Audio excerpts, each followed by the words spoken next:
Assalamualaikum warahmatullahi wabarakatuh. Perkenalkan, saya Wahyu Salasari, DKA 202303465. Pada kesempatan kali ini, saya akan mempresentasikan review jurnal yang berjudul Optimizing Indonesian Banking Stock Prediction with DBScan and LSTM. Jurnal ini membahas tentang bagaimana mengoptimalkan prediksi harga saham perbankan di Indonesia dengan mengombinasikan metode DBScan dan LSTM.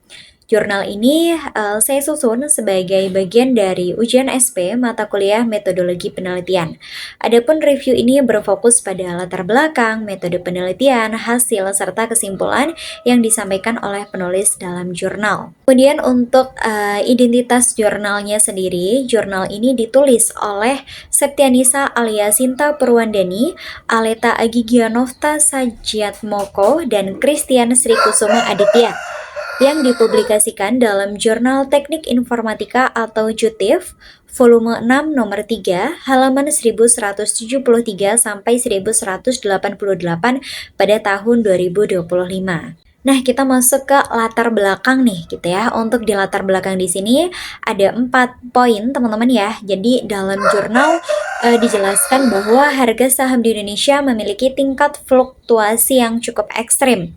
Nah, untuk investasi sendiri, teman-teman ya, di Indonesia itu kan ada banyak sekali gitu ya. Ada RDPU, ada saham, ada Bitcoin yang akhir-akhir ini booming gitu ya. Nah, untuk saham sendiri teman-teman ini masih banyak sekali disukai gitu ya karena high return gitu. Jadi untuk keuntungannya itu tinggi, tapi di sini juga high risk gitu ya, risikonya juga cukup tinggi. Nah, seperti yang dijelaskan dalam jurnal ini, jadi di Indonesia ini memiliki tingkat fluktuasi yang cukup ekstrim begitu ya. Nah, dari fluktuasi ini gitu ya, ini sering memunculkan outlier atau data anomali yang dapat menurunkan akurasi prediksi harga saham. Nah, kita masuk ke poin 3 nih gitu ya. Untuk sektor perbankan sendiri ini kenapa dipilih? Karena memiliki peran yang sangat penting dalam perekonomian di Indonesia. Oleh karena itu, di sini penulis menekankan perlunya metode prediksi yang mampu menangani anomali data agar hasil prediksinya itu menjadi lebih akurat, seperti itu. Kemudian kita masuk ke rumusan masalah. Untuk rumusan masalahnya sendiri di sini ada 2 berdasarkan latar belakang yang sudah saya sampaikan tadi. Penulis merumuskan 2 permasalahan, yaitu yang pertama, bagaimana sih pengaruh interaksi di DBScan terhadap akurasi prediksi menggunakan LSTM. Kemudian yang kedua, bagaimana perbandingan hasil prediksi antara model yang menggunakan penanganan outlier dan yang tidak menggunakan penanganan outlier. Kemudian kita masuk ke yang selanjutnya, yaitu ada tujuan penelitian. Untuk tujuan penelitian ini adalah untuk mengembangkan model prediksi saham dengan mengombinasikan DBScan dan LSTM.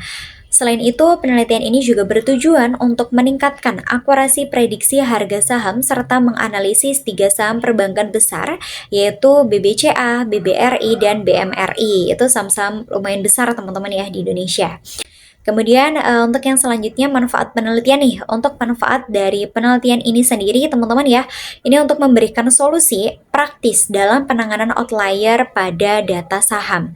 Selain itu, penelitian ini juga menambah wawasan terkait penerapan metode clustering dan deep learning dalam bidang prediksi harga saham, serta dapat dijadikan referensi untuk penelitian selanjutnya juga.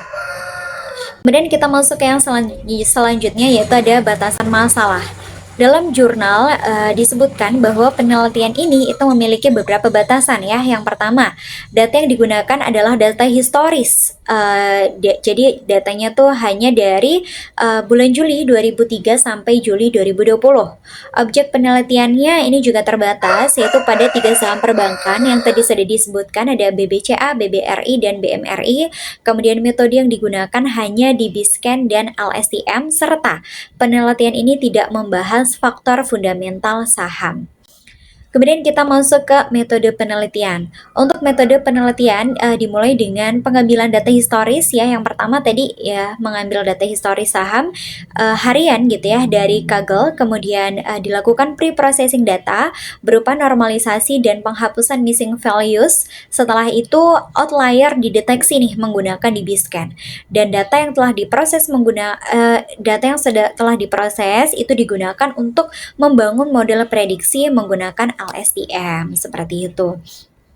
Untuk model yang digunakan ini ada dua teman-teman ya, ada DBScan dan juga LSTM. Jadi untuk DBScan sendiri itu untuk mendeteksi teman-teman ya, mendeteksi dan menghapus outlier berdasarkan parameter epsilon dan min PTS. Sementara itu model LSTM ini digunakan memiliki dua hidden layer dengan masing-masing 50 unit menggunakan optimizer Adam dan loss function mean squared error atau MSE.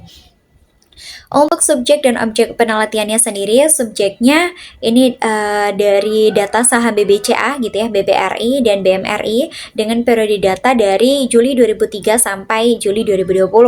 Kemudian untuk objeknya sendiri, model prediksi harga saham yang dihasilkan setelah dilakukan penanganan outlier. Nah, untuk hasil penelitiannya nih gitu ya. Hasil penelitian ini menunjukkan bahwa di penggunaan DBScan ini mampu menurunkan nilai MSE pada beberapa volt. Pada saham BBCA, model DBScan menghasilkan nilai MSE sebesar 0,003, sedangkan tanpa DBScan sebesar 0,006. Saham BMRI dan BBRI juga menunjukkan pola hasil yang serupa.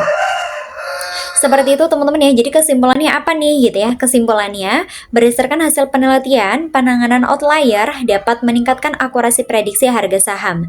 DBScan dinilai efektif terutama pada kondisi fluktuasi harga saham yang ekstrim seperti yang terjadi di Indonesia gitu ya. Secara umum, model DBScan yang dikombinasikan dengan LSTM lebih robust dibandingkan model tanpa penanganan outlier. Kita masuk ke kelebihan dan kekurangan penelitian. Untuk kelebihannya sendiri, penggunaan kombinasi clustering dan deep learning ya, kemudian ada validasi dengan beberapa fold serta penggunaan dataset historis yang panjang. Namun, penelitian ini memiliki kekurangan, yaitu tidak membandingkan DBScan dengan metode outlier lain gitu ya. Objek penelitiannya juga masih terbatas dan tidak mempertimbangkan faktor fundamental saham. Nah, yang terakhir nih teman-teman ya, diskusi dan rekomendasi. Di sini penulis juga merekomendasikan ya untuk penelitian lanjutan untuk membandingkan DBScan dengan metode lain seperti LOF atau Isolation Forest. Selain itu disarankan juga menggunakan data yang lebih terbaru, mengembangkan arsitektur model yang lebih kompleks serta memperluas sektor dan jumlah saham yang diteliti seperti itu. Sekian review jurnal yang dapat saya sampaikan teman-teman ya. Terima kasih banyak atas perhatiannya. Sampai jumpa di lain waktu.